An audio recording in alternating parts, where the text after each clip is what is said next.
দ্রোহের কবি মোহাম্মদ আলম মিয়া। চিলেকোঠার সেপাই কবি যেই কাব্য লেখেন, মনে হয় কাঠের চশমায় বিশ্বভুবন দেখেন। বটগাছকে ভাবেন তিনি চিকন পাটের কাঠি, বাঁশবাগানে খুঁজে বেড়ান লাল শাকের আঁটি। পালং শাকের মেমো চান শাকওয়ালার কাছে, দাম নিয়ে বইয়ের কথা শুনতে না হয় পাছে।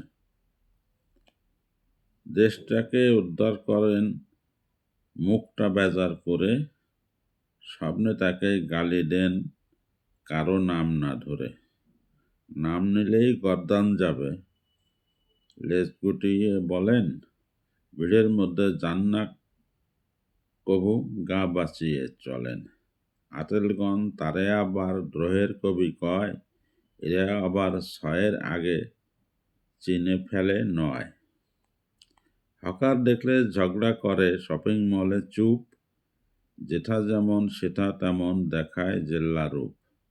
বিচার নেই আচার আছে, শক্তের দেখা পেলে দৌড়ে পালায় লোটা কম্বল সব কিছু ফেলে।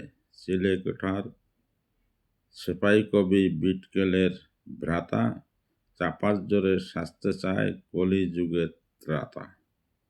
তার মতো জাদ্রিল কবি বিশ্বে কোথাও নাই, এক রাস্তায় দেখলে তারে আরেক পথে যায়।